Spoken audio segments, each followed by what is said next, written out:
Oi, gente, sejam bem-vindos a mais um episódio do Fala Fono. E o assunto que iremos trazer hoje é sobre malformações congênitas da orelha externa. Vamos lá? Gente, vou começar primeiro falando sobre o princípio, né? A anatomia. A anatomia da orelha externa é formada pelo pavilhão auricular, o meato acústico externo e a membrana timpânica. O pavilhão auricular nada mais é que um pequeno apêndice situado lateralmente na nossa cabeça, que nós chamamos de orelha. Ele é formado por uma cartilagem flexível e irregular e recoberto de pele. Sua principal função é captar e canalizar o som e enviá-lo para a orelha externa. Já o meato acústico externo é um canal cuja uma parte é formada de cartilagem e a outra está dentro do nosso osso temporal. Ele se estende do pavilhão auricular até a membrana timpânica e sua porção cartilaginosa é revestida por pelos e glândulas. Glândulas essas que são responsáveis por produzirem uma substância amarelada e gordurosa, chamada de cera ou cerume. Já a membrana timpânica é localizada na extremidade medial do meato acústico externo. E sua função é vibrar em resposta às ondas sonoras, enviando essas ondas para a orelha média. Agora, gente, vou falar um pouco para vocês sobre a embriologia da orelha externa. A orelha externa, ela vai se desenvolver de 6 protuberâncias que se formam nas bases superiores dos arcos branquiais. E é dessas protuberâncias que vão formar os segmentos da orelha. É importante a gente entender a embriologia, pois a orelha média externa se desenvolve em locais parecidos, diferentes da orelha interna. Esse fato explica por que a orelha média e seus ossículos sempre se envolvem na presença de uma microtia, mas justifica-se pela embriologia o raro envolvimento da orelha interna e a ocorrência de um quadro de surdez.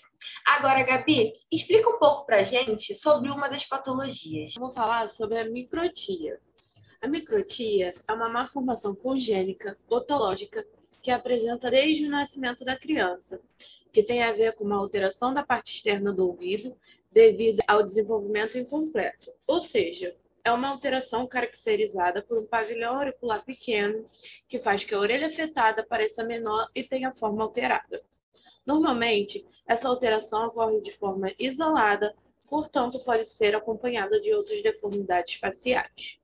A microtia é subdividida em anotia, microtia do tipo lobular, microtia do tipo conchal e microtia do tipo conchal maior, ocorrendo 50% dos casos do tipo lobular, 20% dos casos do tipo conchal, 18% dos casos do tipo conchal maior e 11% dos casos em anotia. Essa condição pode ser uni ou bilateral. A unilateral é mais comum, tendo o lado direito mais afetado.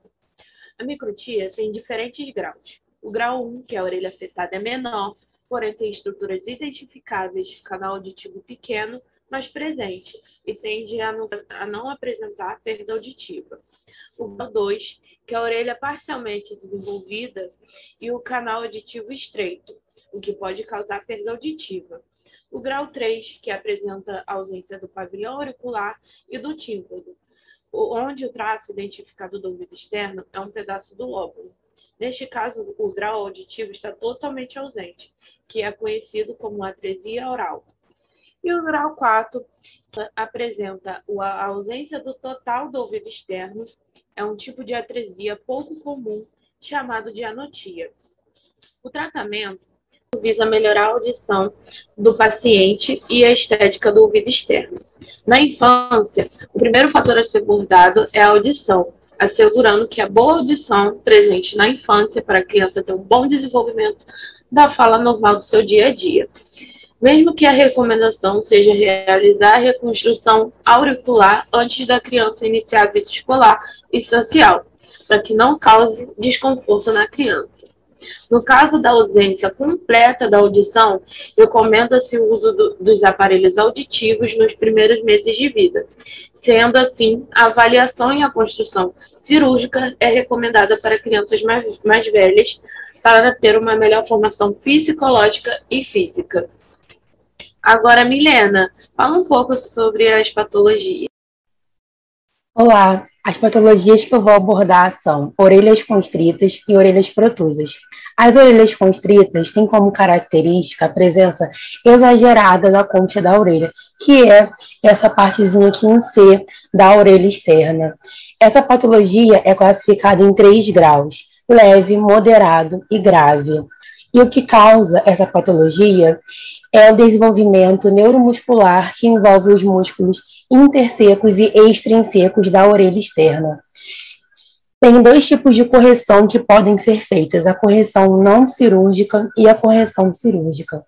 Na correção cirúrgica é feito um reposicionamento da cartilagem junto com um enxerto que pode ser ou auricular ou costal. Essa correção só pode ser realizada a partir dos 5 anos de idade, onde essa orelha já atingiu cerca de 90% do seu tamanho definitivo. Já a correção não cirúrgica é realizada através de remodelação por molde e geralmente é realizada nas primeiras semanas de vida, pois o recém-nascido apresenta um alto índice de hormônio feminino, hormônio esse que aumenta na concentração de ácido hialurônico e de matriz extracelular da cartilagem auricular, tornando assim a orelha mais maleável e de fácil remodelação. Agora eu vou falar um pouco sobre orelhas protusas. Orelhas essas conhecidas popularmente como orelhas de abano. Tem 3 características de fácil percepção. Elas são o ângulo da concha, o ângulo da escafa. A escafa é a parte da orelha externa que fica entre a hélix, que é a ponta da orelha, e a anti-hélix, que é o começo da concha, essa partezinha aqui. Toda essa parte lateral aqui da orelha externa é a escafa. E por último, de característica, é o distanciamento da orelha em relação ao crânio. Essa deformidade apresenta incidência de 1% em recém-nascido, mas essa porcentagem aumenta conforme a idade. Com 1 ano, aumenta para 8%. A correção consiste na diminuição do distanciamento da orelha em relação ao crânio, na remodelação da concha e no reposicionamento do músculo auricular posterior, que é o músculo responsável por causar essa projeção maior da orelha. E agora a Laura vai explicar mais um pouco para a gente sobre outras patologias.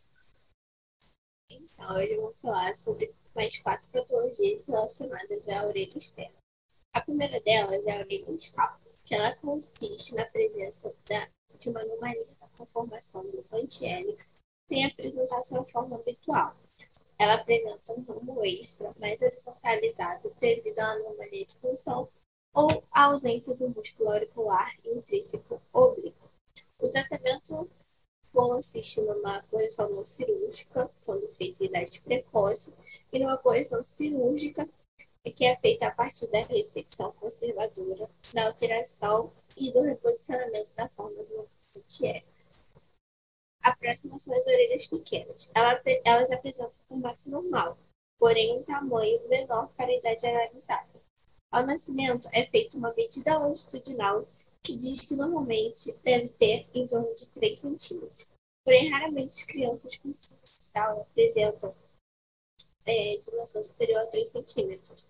Então, portanto, né, as orelhas pequenas são sinais constituintes para uma síndrome de Down. A macrotia ou orelhas grandes são definidas quando o seu tamanho é superior a 97% das curvas de tamanhos padronizados. O diagnóstico é bem simples, realizado apenas medindo a orelha do paciente. A síndrome mais importante relacionada a essa patologia é a síndrome do cromossomo X fraco. E o tratamento consiste num tratamento cirúrgico, onde ocorre redução da protusão. Por último, a criptotia, que é uma alteração bem rara, onde uma orelha externa apresenta uma separação incompleta do segmento superior da hélix e do crânio.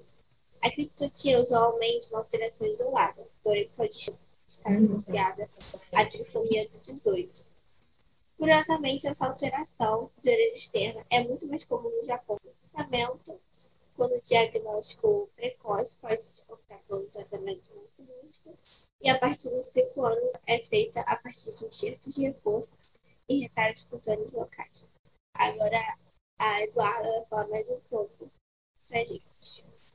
Oi, hoje eu vou falar um pouco para vocês sobre as orelhas mal posicionadas, as fissuras congênitas da orelha externa e as apêndices pré-auriculares. Bom, começando com o primeiro assunto. As orelhas mal posicionadas, elas apresentam uma posição abaixo de onde normalmente estão posicionadas na cabeça. Essa implementação baixa da orelha externa, o pavilhão está posicionado abaixo da linha horizontal dos olhos. Além disso, ela apresenta uma acelerada rotação posterior. Essa normalidade está associada a várias síndromes genéticas e os atrasos do desenvolvimento.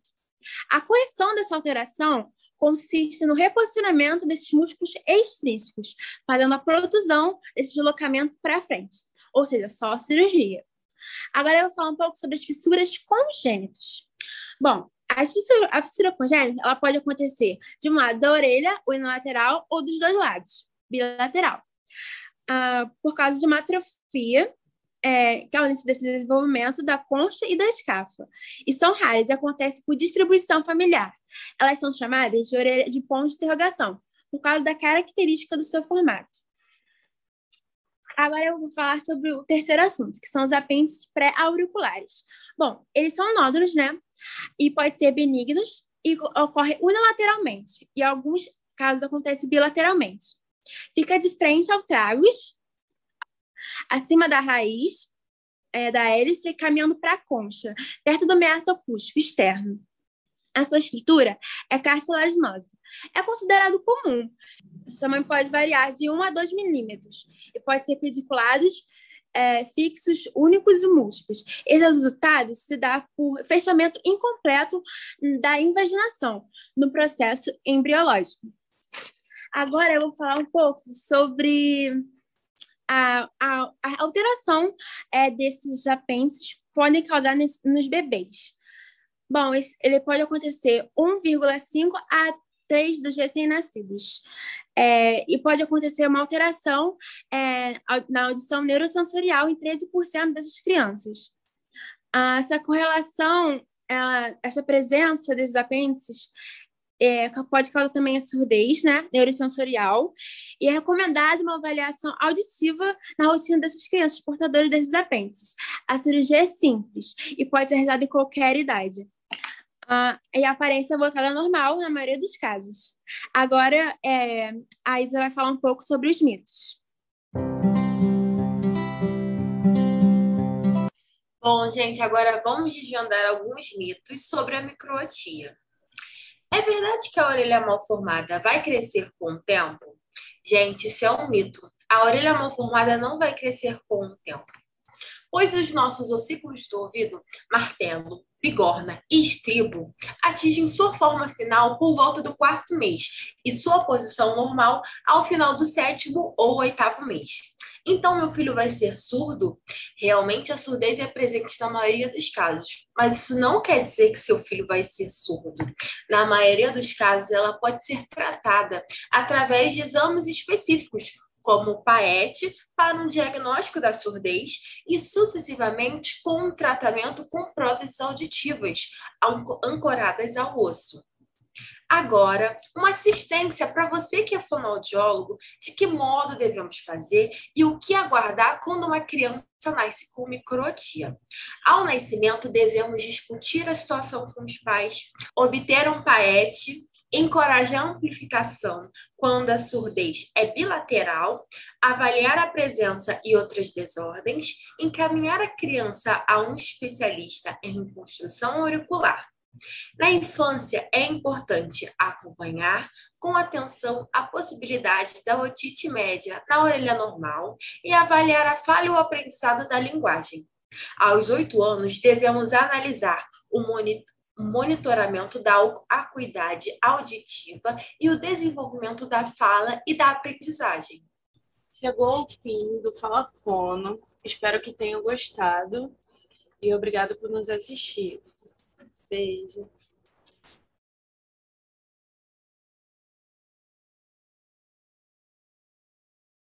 Oi, pessoal, tudo bem? Hoje nós vamos falar sobre uma doença que não é muito conhecida pela população e que tem um nome um pouco difícil de se pronunciar. Laís, conta pra gente, qual é o nome dessa doença? O nome é otosclerose ou otospongiose.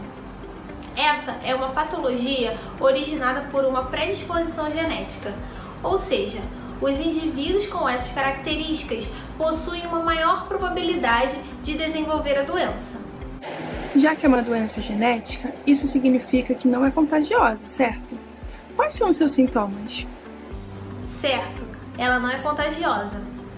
Agora, como é uma doença com predisposição genética, ela pode passar dos pais para os filhos, ou seja, ela é hereditária. E sobre os sintomas, o mais comum de todos é a perda auditiva lenta, porém progressiva, ou seja, você vai perceber que está com dificuldade de ouvir os sons. Ela também pode atingir os 2 ouvidos. E durante a gravidez, a perda auditiva pode ser ainda mais rápida que o comum. Mas atenção, existem várias outras patologias que possuem esses sintomas. Nada de desespero. Procure um médico otorrino antes de qualquer tratamento. Entendi, mas além da predisposição genética, essa doença ela pode se manifestar de outra forma? Sim, alguns estudos indicam que quando uma pessoa com essa predisposição pega sarampo, os sintomas começam a se manifestar. Ah, legal, ainda bem que eu tomei minha vacina contra o sarampo, mas me tira uma dúvida, como que essa doença deixa a pessoa surda? No nosso ouvido, nós temos algumas subdivisões ou partes. Uma dessas subdivisões é a que chamamos de orelha média, e nela temos um conjunto de ossículos chamado cadeia ossicular. O que essa doença causa é uma calcificação em um desses ossículos que restringe a movimentação da cadeia ossicular. Esses ossículos devem ser flexíveis para movimentar o líquido dentro da cóclea, que fica dentro do ouvido interno, e dessa forma percebemos o som. Quanto menos vibração houver, maior será a dificuldade de escutar. Interessante isso sobre esses ossículos do ouvido. Laís, e essa doença atinge todos os ossículos? Ela pode afetar outros ossículos, mas afeta principalmente o estribo. Uma curiosidade é que o estribo é o menor ossículo do nosso corpo. Ele funciona como um pistão, vibrando junto com a membrana timpânica e outros ossículos para que a gente consiga escutar os sons. E para quem está nos assistindo agora e ficando preocupado, eu tenho uma pergunta. Essas pessoas elas podem ficar permanentemente surdas? A otosclerose é uma patologia progressiva, ou seja, ela vai piorando com o tempo. Conforme a calcificação vai avançando, o ossículo tende a vibrar menos e até não conseguir mais transmitir as vibrações sonoras para a cóclea e, consequentemente, para o nervo auditivo, causando a surdez. E aí daqui a pouco já era. Mas existe algum tratamento? Existem 2 tratamentos mais comuns. Um é o aparelho auditivo tradicional, que fica alojado no pavilhão auricular, e o outro é uma cirurgia. Na cirurgia, chamada estapedotomia, normalmente o ossículo é substituído por uma prótese de titânio. E essa cirurgia é muito complicada? Não. Ela é conhecida como uma microcirurgia, pois seu tempo costuma ser entre 1 hora e 1h30. Essa cirurgia é coberta pelo SUS e está no rol de cirurgias cobertas pelos planos de saúde, segundo o ANS. Ah, bom saber. E como é sua recuperação? Após a cirurgia, o paciente deve ter um período de descanso de 15 dias. Isso porque podem ocorrer algumas náuseas, vômitos, tonturas. E se o paciente precisar viajar de avião, o período mínimo para que isso possa ocorrer é de 30 dias. E quem pratica exercícios físicos, esses só poderão ser retomados 3 meses após a cirurgia. Acredito que quanto antes a gente obter o diagnóstico dessa doença, melhor, certo? E como é feito esse diagnóstico? Essa é uma patologia mais comum em jovens a partir dos 20 anos e tem uma proporção mais alta em mulheres brancas. Uma vez com os sintomas, que basicamente são perda auditiva e zumbidos, basta ir ao médico que ele deve solicitar exames e fazer o diagnóstico. E quais são esses exames? Tem algum mais importante? Um dos melhores exames para diagnosticar a otosclerose é a tomografia com avaliação dos ossos temporais. Mas normalmente o médico irá solicitar um conjunto de audiometrias, tais como atonal, vocal e imitanciometria de forma prévia. Lembra que cada caso é um caso e devemos ficar mais atentos quando existir histórico familiar, visto que a doença pode ser hereditária. Em alguns casos, o médico pode solicitar outros exames, como exames de imagem sem ser tomografia. E esses exames são utilizados para diagnosticar várias doenças. Não vá achando que está com otosclerose só porque o médico pediu uma audiometria ou exames de imagem. Você comentou sobre o uso de aparelhos e a prótese, mas nós não temos nenhum tratamento clínico? Em alguns casos, quando a otosclerose é detectada bem no início, é possível tratar com alguns medicamentos, mas isso ainda é polêmico, porque eles não vão reverter a perda já existente, mas podem conseguir controlar sua evolução. Em alguns casos, podem ocorrer alergia aos medicamentos, o que acarreta uma piora no quadro do paciente. Então, homens e crianças não precisam se preocupar, ok? Essa doença só atinge mulheres brancas a partir dos 20 anos. Não. Ela ocorre com maior frequência nesse conjunto de indivíduos. Mas existem casos em homens e crianças também, só que em menor percentual. Um ponto importante aqui é que alguns estudiosos não indicam a intervenção cirúrgica para crianças de até 5 anos, indicando apenas os aparelhos auditivos e medicamentos. Nossa, muito interessante! Mas, Laís, você tem algum caso clínico real para poder discutir com a gente? Claro! Eu trouxe um caso da Isabela. Ela vai contar um pouquinho pra gente como que foi essa descoberta, como que ela se sente, como ela leva a vida após o diagnóstico da otosclerose. Meu caso com otosclerose vem desde a infância, na verdade, mas o diagnóstico ele foi dado há pouco tempo atrás. Quando eu era criança eu sentia muita dor de ouvido, tinha muita crise, minha mãe fazia compressa, a gente ia pro otorrino, passava remédio e sempre era nesse estilo.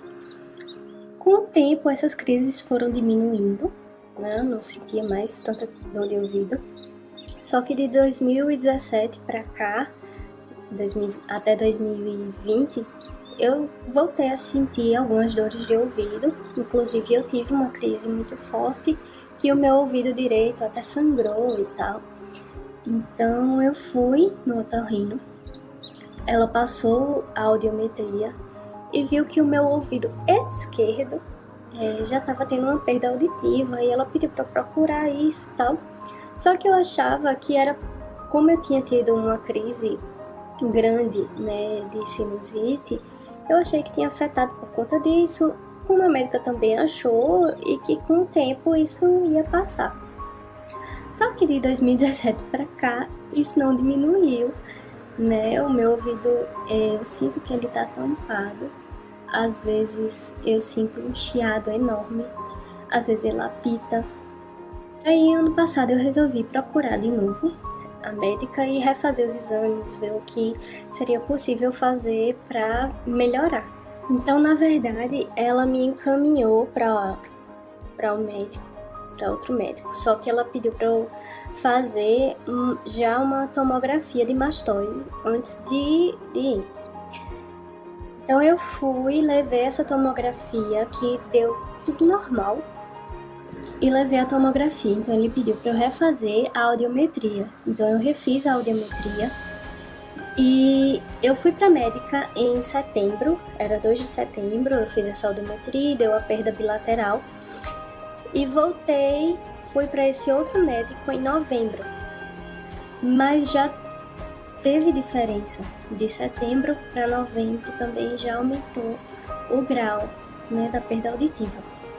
E a segunda audiometria, né, que foi essa audiometria que eu fiz em novembro, foi muito difícil para mim. Inclusive eu chorei durante a audiometria porque a fonoaudióloga estava falando, né, pediu para eu repetir as palavras e eu não conseguia entender o que ela estava falando. E foi muito chocante para mim, isso foi muito difícil. Eu chorei bastante durante o exame, ela pediu para eu ter calma e tal, mas foi muito difícil eu saber o que ela estava falando e eu não estava entendendo o que ela estava dizendo. Eu não entendia as palavras, então foi bem difícil. Eu gosto muito de cantar também, de tocar violão, tocar piano e tal. E a autoesclerose tem me atrapalhado um pouco nesse sentido, porque eu não consigo cantar do jeito que eu queria, eu não consigo escutar também do jeito que eu queria. Então, afetou um pouco o meu trabalho, né, a minha rotina nessa questão de poder usar fone, de me sentir mais confortável com isso. Mas agora eu consigo aceitar melhor, né? Também dei uma pesquisada no que era, o que podia fazer. Então, tentei conhecer mais essa questão, procurei mais sobre a doença e tal. Então, tem sido assim desde então. Impactante relato da Isabela em relação à autoesclerose. E também podemos perceber o efeito da Covid na nossa vida, visto que a Isabela ainda não conseguiu viabilizar sua operação. Também trouxemos outro caso, o da Gislene. Ela mora no estado de Goiás. Gislene, conta pra gente, quando você começou a perceber que havia algo de errado na sua audição? Com 27 anos, eu comecei a perceber a minha perda auditiva. Eu percebi a perda auditiva ao ver a televisão. O volume da televisão sempre era mais alto. Atender o telefone celular no ouvido direito, eu sentia muita dificuldade de entender o que as pessoas falavam, então eu tinha que aumentar o volume. E quando eu transferi a ligação para o ouvido esquerdo, eu via uma diferença enorme aí no som, que eu tinha que diminuir o volume do celular. E não era uma surpresa para mim isso acontecer, porque o meu pai ele é portador de autoesclerose, então as chances de ser diagnosticada é bem alta. Então eu comecei a buscar, né, um otorrino para verificar se realmente se tratava de uma perda auditiva. Eu já estava tendo zumbidos no ouvido, né, e já estava começando a incomodar bastante. E aí eu fiz os exames Bera, audiometria e tomografia. Após a tomografia que realmente veio o diagnóstico preciso da autoesclerose bilateral, então eu tenho perda auditiva bilateral. E o meu ouvido direito ele já estava com uma perda moderada. No meu ouvido esquerdo ainda tinha uma perda bem levezinha que não precisava se preocupar no momento. E a partir daí eu comecei a procurar um especialista, um cirurgião, para fazer cirurgia. Em momento nenhum eu pensei em pôr aparelho e muito menos tomar medicamento. Sempre fui clara que eu queria a cirurgia. E aí eu encontrei um especialista aqui em Goiânia, senti muita confiança nele, gosto muito do trabalho dele, que até hoje eu faço a manutenção anual, né, dos exames com ele. E fiz minha primeira cirurgia do ouvido direito em 2017. Meu pós-operatório foi bem difícil, muitas tonturas, enjoos, mas muito feliz ao mesmo tempo, porque eu estava escutando muitos sons que eu já não percebia mais. Por exemplo, o tic-tac do relógio da cozinha, que eu nem sabia que ele ainda existia. Depois disso, meu ouvido teve 100% de recuperação, que me deixou mais feliz ainda. Em 2018 para 2019, eu comecei a sentir o meu ouvido esquerdo dando sinais de que ele ia começar a piorar. Fiz a cirurgia em julho de 2019, porém, essa cirurgia, meu ouvido esquerdo não teve o mesmo resultado positivo que o ouvido direito. Mas fiquei feliz com minhas escolhas. Antes da cirurgia, eu tive alguns constrangimentos. Os nossos próprios familiares não têm tanta paciência quando a gente pede, fala alguma coisa, eles não compreendiam, fazia totalmente diferente do que a gente tinha pedido. Isso vai causando um certo desconforto. Muitas vezes você está num lugar, as pessoas te chamam, você não escuta. E aí depois fala, você não me viu. Ou fala assim, você não escuta. Umas piadinhas sem graça, isso é bem constrangedor. E também no meu trabalho já estava me impactando, já estava tendo problemas. Eu sou advogada, então na audiência um dia não estava conseguindo compreender bem o que estava acontecendo e eu pedindo para repetir, até que teve uma hora que eu pedi, né, ao juiz, falar, olha, excelência, eu estou portadora de surdez, eu estou com cirurgia marcada, não estou conseguindo compreender as falas, pode escrever ou falar mais alto para o cliente não ser prejudicado. Foi muito solícito, por sinal, mas não deixa de ser um constrangimento pra gente, né? mas depois disso eu estou muito feliz com as minhas escolhas, eu estou seguindo, estou muito bem, né? Apesar da minha perda auditiva do ouvido esquerdo tá aí cada dia mais um pouquinho, mas eu tenho esperança, meu ouvido direito vai continuar sobressaindo, vai ficar firme aí, né, no 100% dele, e continuar a vida com positividade, com esperança, e que a vida continue aí permitindo, né? Na verdade, que a otosclerose me permita a continuar ouvindo os sons da vida. Muito obrigada por ter me convidado para fazer parte desse projeto e espero que esclareça muito sobre a otosclerose futuramente para muitas pessoas. Agregadora a experiência da Isabela e da Gislene para o nosso estudo. E a gente gostaria de ressaltar a importância do diagnóstico precoce dessa patologia, pois ela também é muito associada à otite média com efusão, principalmente em crianças. E essa associação pode ocorrer por erro de diagnóstico, o que é bem perigoso, uma vez que a causa raiz do problema não vai estar sendo tratada corretamente. E é isso, pessoal. Esperamos que tenham gostado do conteúdo e das entrevistas. Muito obrigada!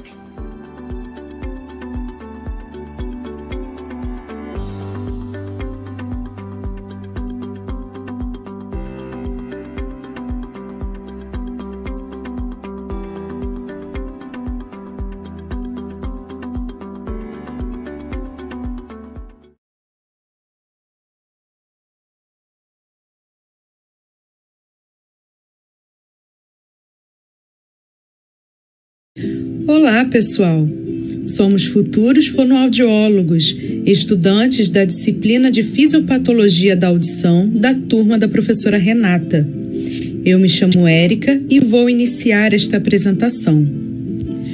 Hoje nós vamos falar um pouco sobre uma patologia que é muito comum no verão carioca, a otite externa difusa aguda. Mas antes de entrarmos nesse assunto, eu quero te fazer uma pergunta. Você conhece as nossas estruturas auditivas? Eu estou perguntando isso porque, para entendermos melhor sobre a otite externa, precisamos ter em mente que a nossa orelha é dividida em 3 partes: a orelha externa, a orelha média e a orelha interna. Hoje, vamos nos ater a apenas a orelha externa, ok? Bem, a orelha externa é dividida em pavilhão auricular e meato acústico externo. O pavilhão é o responsável pela captação do som do ambiente e este som é conduzido para a orelha média através do meato acústico externo. A membrana timpânica é a parte que separa a orelha externa da orelha média. Pela proximidade e por determinados sintomas que a otite externa pode apresentar, o otorrinolaringologista deve ter bastante cuidado ao examinar um paciente, porque é muito comum haver um diagnóstico errado de otite média, quando, na verdade, se trata de uma otite externa. Mas daqui a pouco falaremos melhor sobre isso. Então, já que agora você conhece um pouco mais sobre a nossa orelha externa, vamos nos aprofundar no tema principal desta apresentação. Para isso, teremos como principal referência um artigo científico de 2004, da Revista Brasileira de Otorrinolaringologia. O artigo tem como principal objetivo esclarecer as incidências e características da otite externa aguda no maior hospital de emergências da cidade do Rio de Janeiro, o Souza Aguiar, no período do verão, já que nessa época os casos aumentam em até 50%. A otite externa difusa aguda é uma doença muito comum em países tropicais. Ela é causada por bactérias e é caracterizada por inflamação aguda e difusa do revestimento da pele e tecido subcutâneo da orelha externa. O seu principal sintoma é a otalgia, ou como é relatado pelos pacientes, a dor de ouvido. Os autores do artigo realizaram um estudo com 391 pacientes do Souza Aguiar que foram atendidos com otite externa, tendo avaliação para uma série de parâmetros clínicos de tratamentos e também análises de possíveis fatores existentes. Rayane, você pode falar um pouco mais sobre isso? Claro, Érica. Agora vamos conhecer os tipos de otite difusa aguda.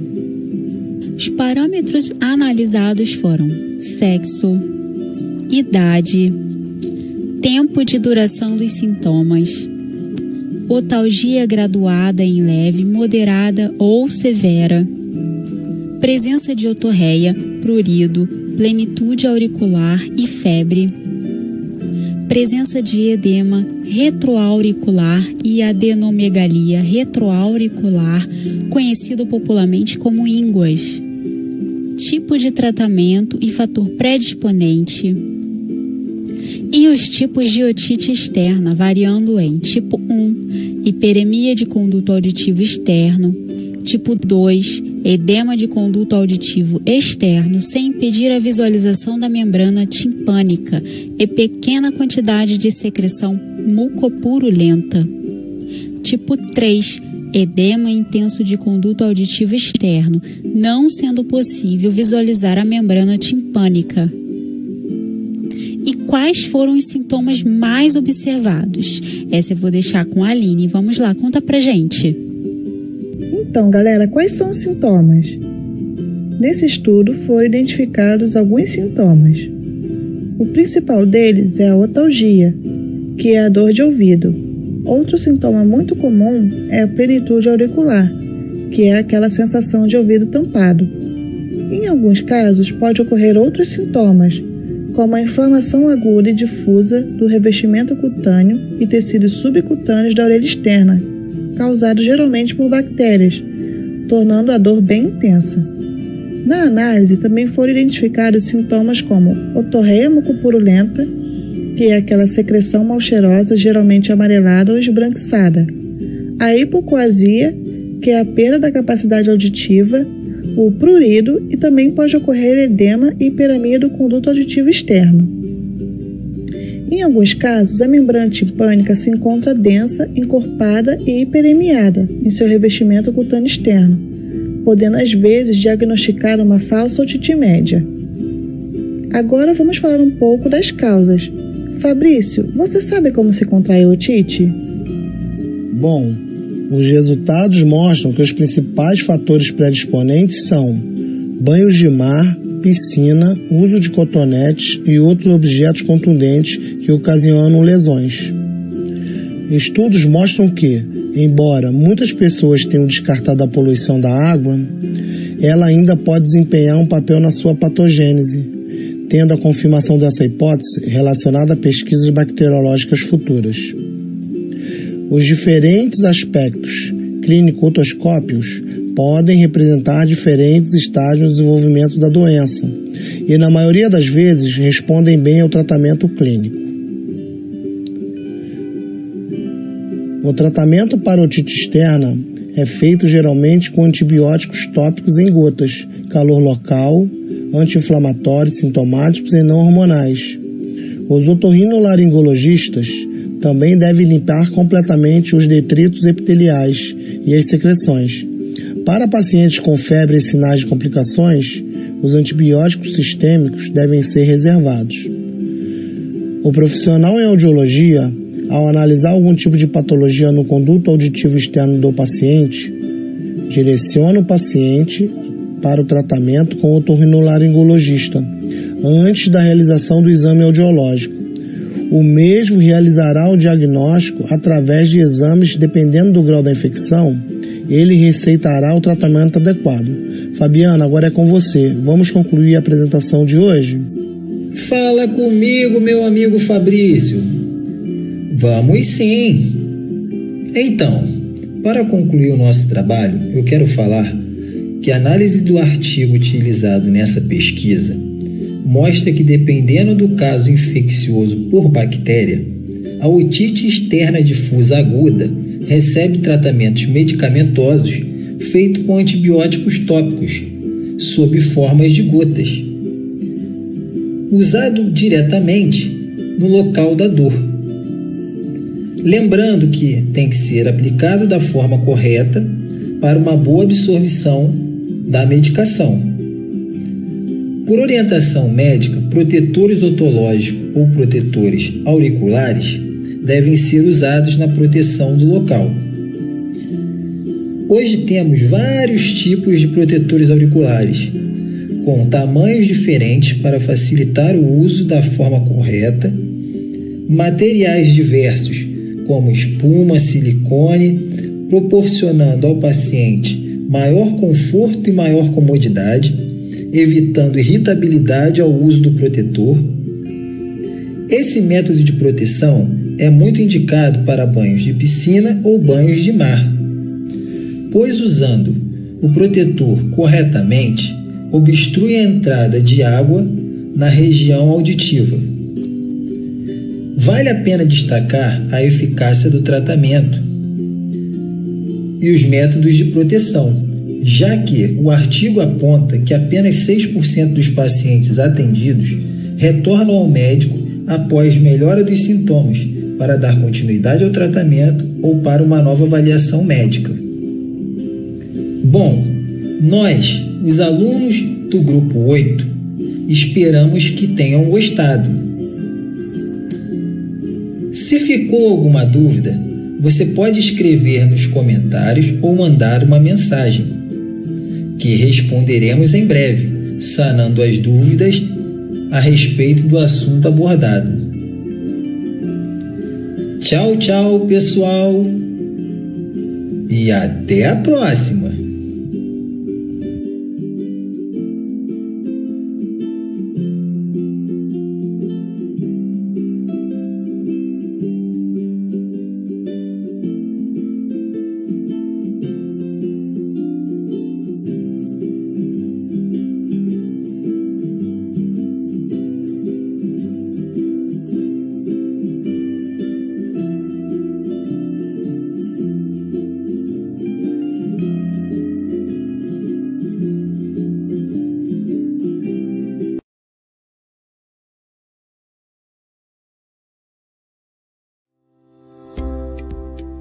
Você sabe o que é otite média aguda?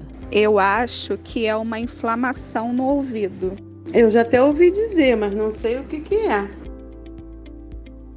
Meu nome é Flávia Rocha, eu sou estudante de fonoaudiologia da Universidade Veiga de Almeida e hoje convidamos a pediatra pneumologista Beatriz Lam para participar do seminário de fisiopatologia da audição da Universidade Veiga de Almeida.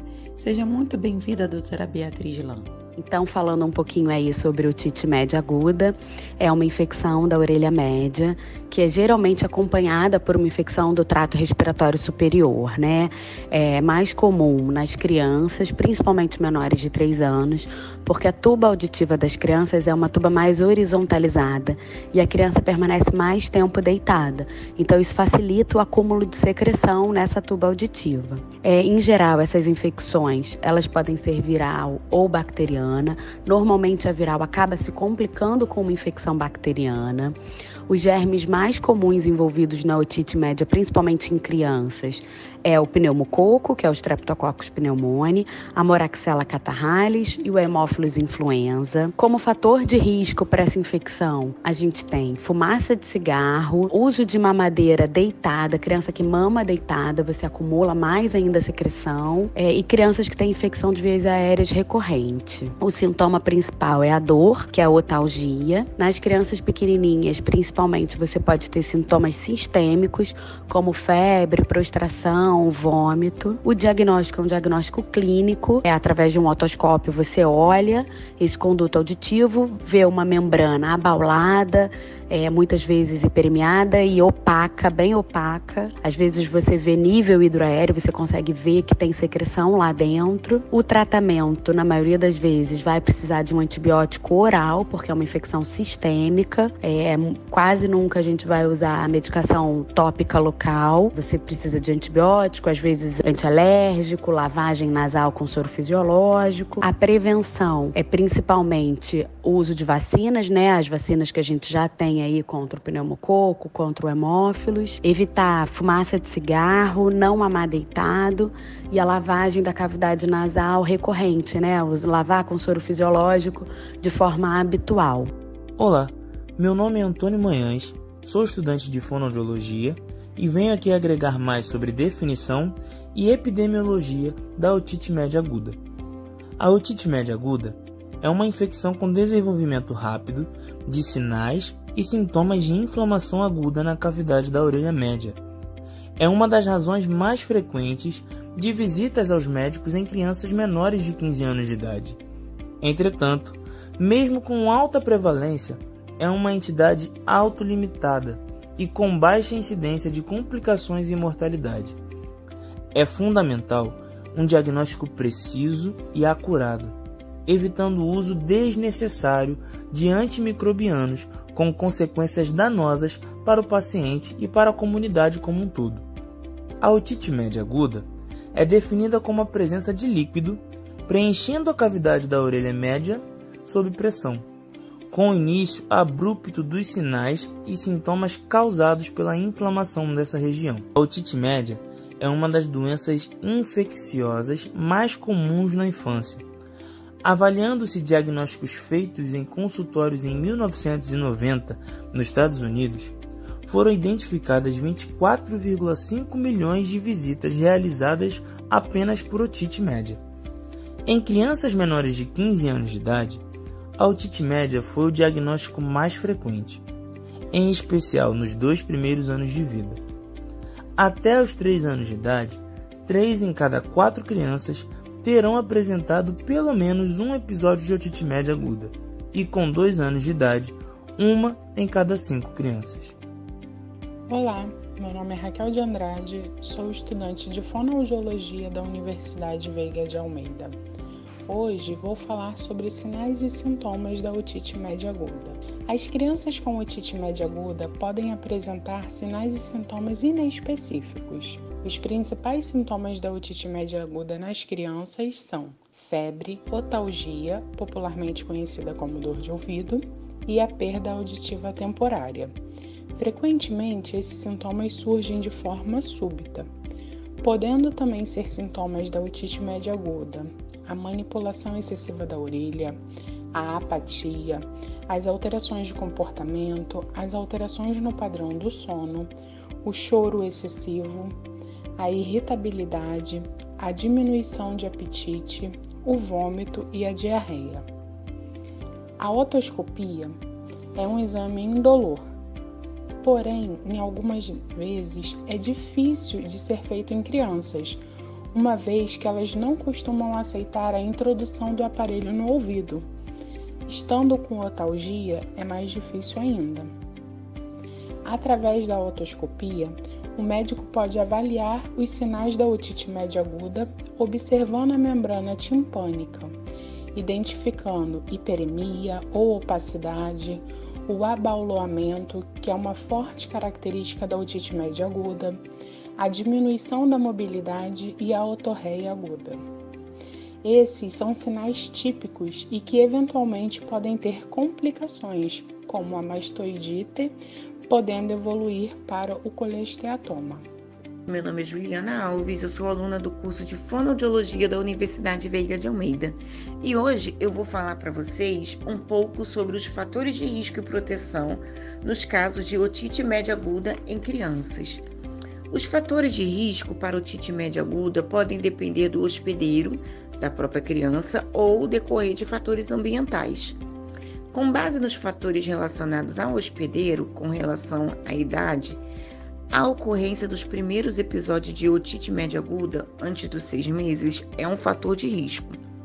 Crianças com fendopalatina, síndrome de Down, malformações craniofaciais, imunodeficiências apresentam risco aumentado para otite média aguda. Com relação aos fatores ambientais, evidências epidemiológicas mostram que A otite média aguda costuma decorrer de infecções das vias aéreas superiores, que chamamos de IVAs, e que tanto a IVAs quanto a otite média aguda apresentam maior incidência nos meses mais frios. As creches, os berçários representam um fator de risco considerável no desenvolvimento dessas otites, em especial pela alta prevalência de infecções respiratórias, facilitando a contaminação viral entre as crianças. Outro fator de risco importante ser mencionado é o tabagismo passivo, que agride as vias aéreas causando infecções. Por outro lado, temos como fator de proteção o leite materno. Estudos demonstram que amamentar por 3 meses diminui o risco de otite média aguda em 13%, e amamentar por mais de 6 meses protege a criança das decorrências de otites até 3 anos de vida.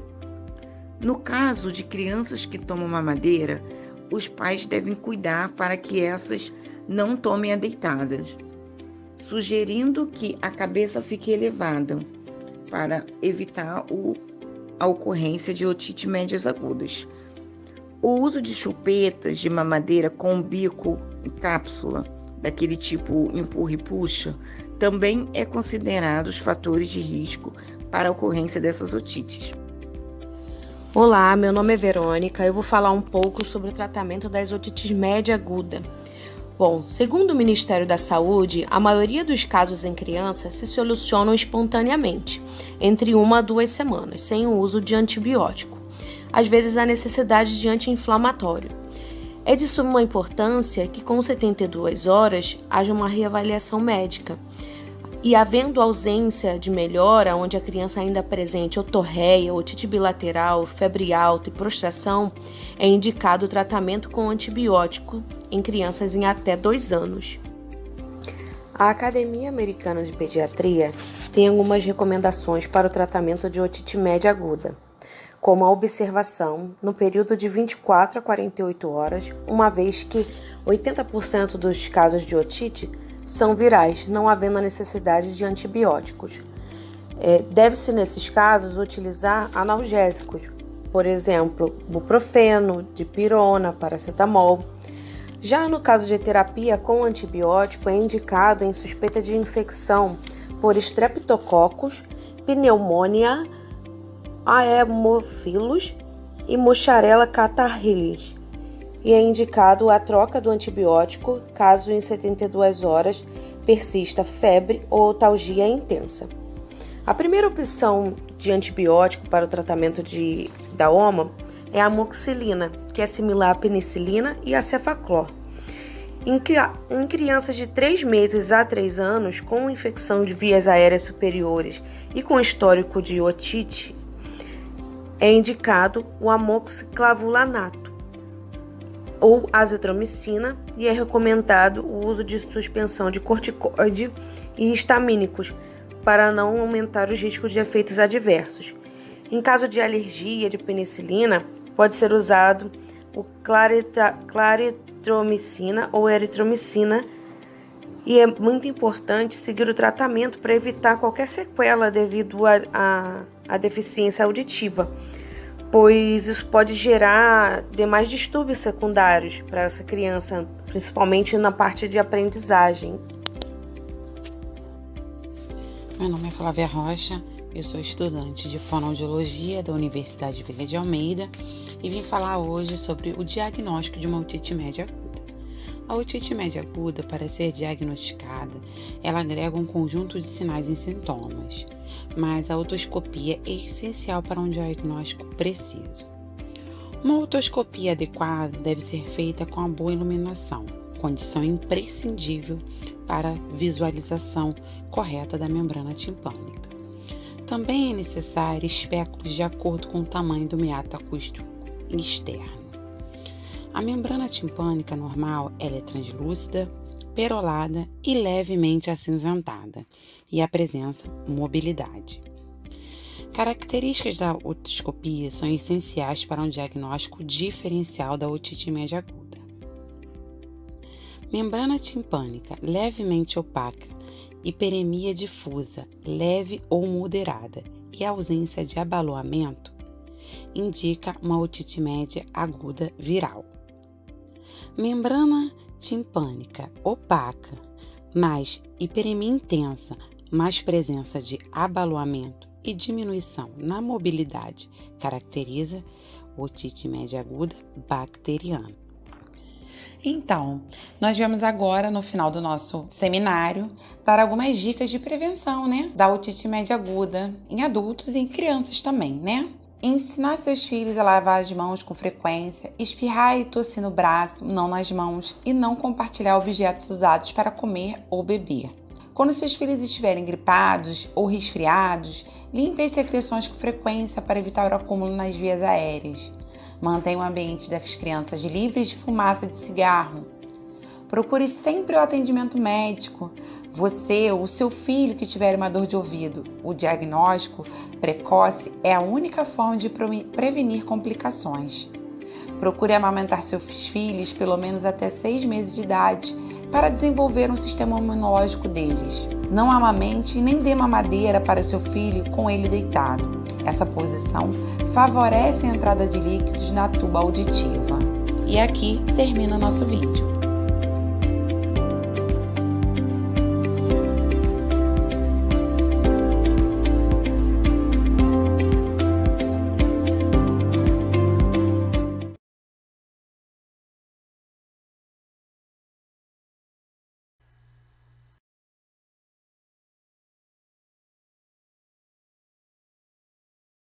Eu me chamo Elaine e hoje eu, Mariana e Mayara estaremos falando sobre otite média crônica não coleostomatose.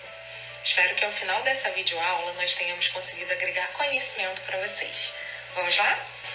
A otite média crônica não coleostomatose é um processo inflamatório da mucosa que reveste a orelha média, acometendo desde a membrana timpânica até as cavidades anexas à tuba auditiva, onde suas repetições caracteriza-se a sua cronicidade. O padrão aceito para essa patologia são 3 infecções em 6 meses ou 4 infecções em 12 meses.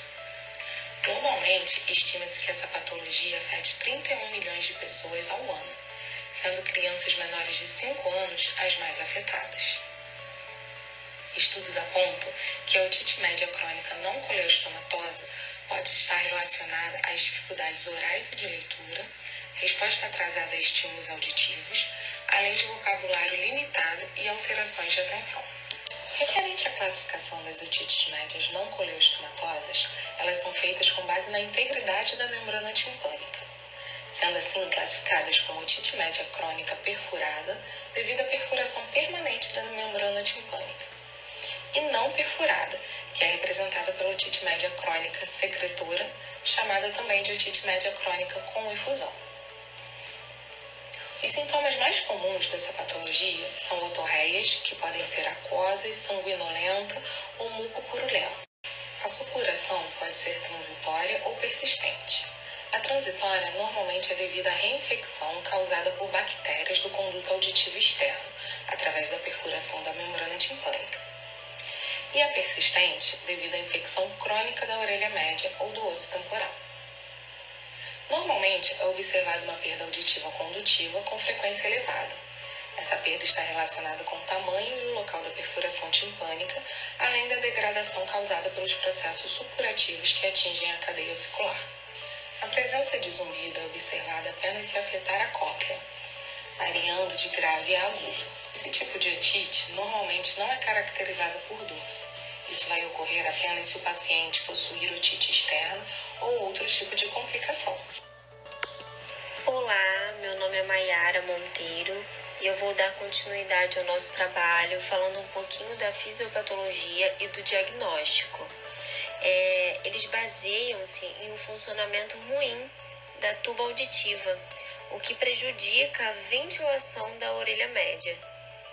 Isto ocorre pois o ar da orelha média ele vai sendo absorvido pela mucosa, o que causa uma pressão negativa na cavidade. Desta forma, a membrana ela retrai E a mucosa que foi sugada pela pressão negativa, ela despeja soro dos vasos.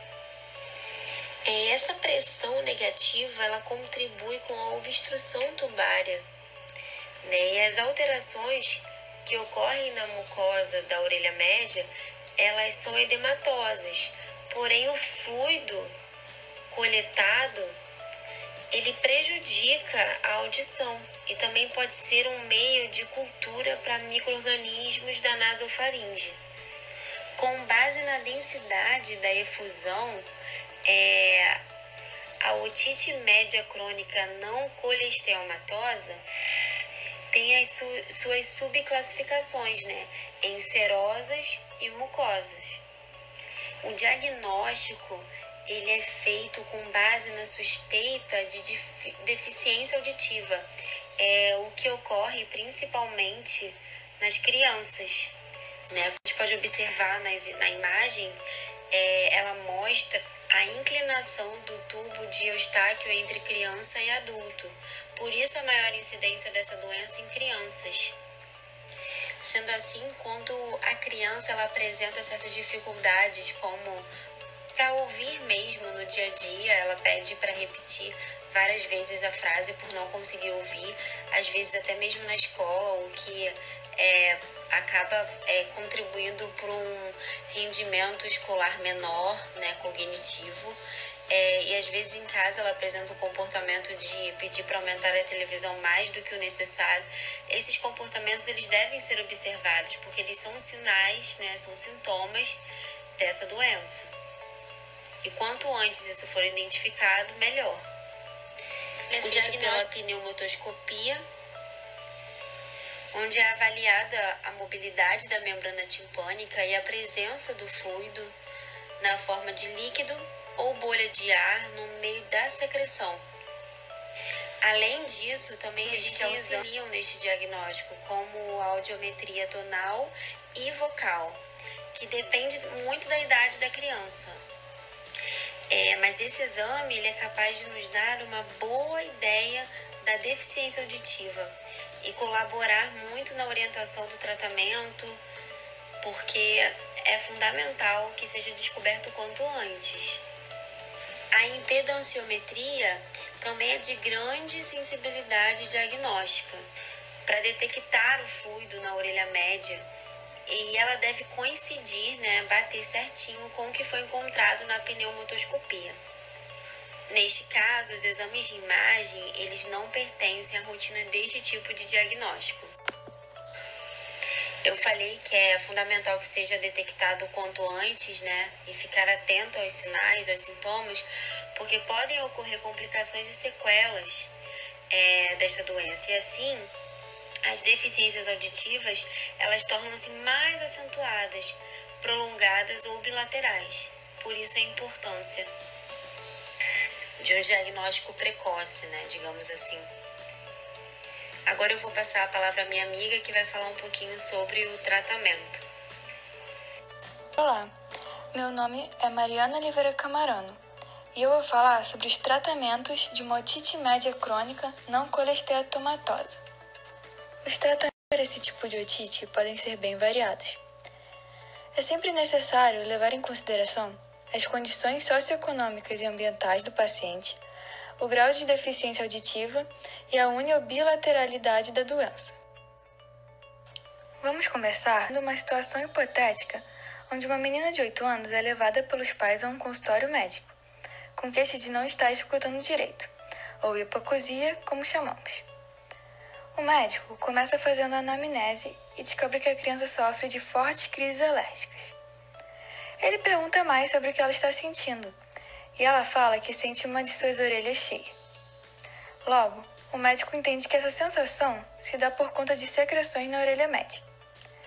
Ele pergunta se ela sente dor, e a resposta é não.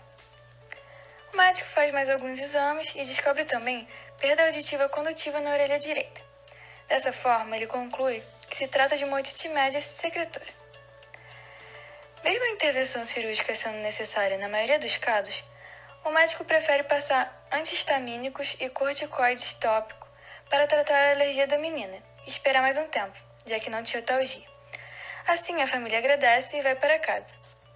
2 meses se passam e a família volta ao consultório, como o médico recomendou caso os sintomas não passassem.